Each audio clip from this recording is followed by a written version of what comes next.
Welcome back to Sports Talk. Chad Landers joining you here on Blue Ridge 11. Thanks for coming and watching the show today. We've got Eric May and Mike Straub with us on the program today. Take a look at what Section 4 potentially could look like. There's Cocalico, Lampeter, Strasburg. Both of those teams were district champions this year. You got some serious, traditions and blue blood programs there. And that's what I mean about these programs that don't run into each other very often or are used to winning are suddenly going to build some great rivalries. Cocalico, while missing every year potentially. And of course, when you get Cocalico and LS again in the same section, that's tremendous. I think this just sets things up for something new, fresh, exciting, and hopefully very entertaining. We'll see. Decisions will be made. Actual schedules will be released. We can debate those when they come out. Let's give you a taste of one of the players that is going to show up on that list here on our top 11 of the last 20 boys basketball players.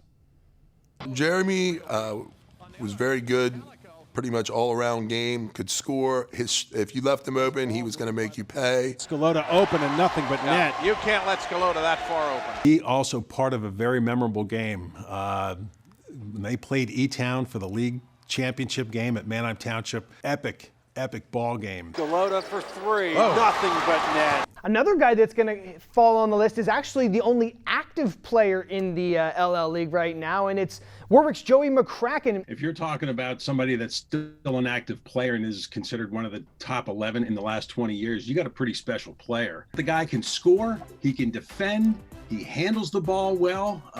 He is a great leader, and can only hope and keep our fingers crossed that we're going to have a senior season and see Joey McCracken. So we'll start with the Week 1 matchups, and obviously everyone's looking forward to Week 1 because that means football returns in its realest fashion. Here are some of the ones we highlighted for you guys. We had one of our panelists kind of go through, tell us how they feel the Eagles are going to do. Mike Straub, explain yourself.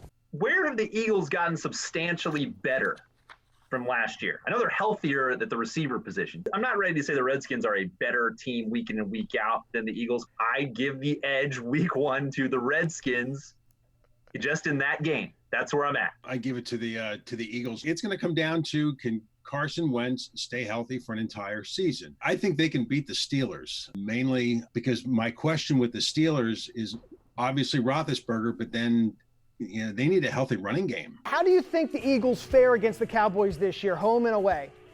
So I have them losing both contests to the Cowboys. Okay. I think the Cowboys got better at most positions. I think they have more of a spark. I have them winning at home but losing in Dallas. If they can figure some things out, they're not that far away from 10-6. But if you look at who they are right now and you think about the season they had last year, to me they feel like an 8-8 team. I actually had the Eagles at 11-5, but I see a couple of games in here that very easily I think I could have gone either way, so it could be 9-7. It pains me because although I really don't dislike the Eagles, I really don't like the Cowboys just deep inside me. But look at those home games. They've got some cupcakes coming to Jerry's World. I think the Cowboys have gotten better, especially the receiving core. They've given Dak some significant weapons. I think Ezekiel Elliott is still fresh enough to be obviously one of the elite running backs in the league. I expect them to win the division. It's going to be interesting to see how different this Cowboys offense look is with Mike McCarthy now. Overall, I have the Cowboys possibly being 12-4, maybe 11-5, but I see them winning the division. I see them losing at Tennessee, though. I can see them losing to the Eagles at home and at Baltimore. But I see them winning, going 5-3 the first 8 games. Boy, they get the Bengals, the Jaguars, the Redskins, the Bengals, and the Browns, the Colts at home. I see them losing at Buffalo, and I think my Browns pull off at least one win against them in the season finale. I think that your inclination is right, Chad. This is not the most challenging last half of the season, but the question will be the longevity, the durability of Ben at this stage of his career. Steelers have every chance to be 13-3, but I still think they'll be more like 10-6 because the NFL's that good. Order of teams, is it Ravens, Steelers, Browns, Bengals, or do you have a discrepancy there? No, I think that's That's pretty much what I was thinking. I actually have to keep record of these absurd takes. Oh, I'm no, just kidding. I will keep record of them, sir, and I will continue to bring them back up. It doesn't really matter until they play the games, and that's why we'll revisit that whenever the football season is about to start.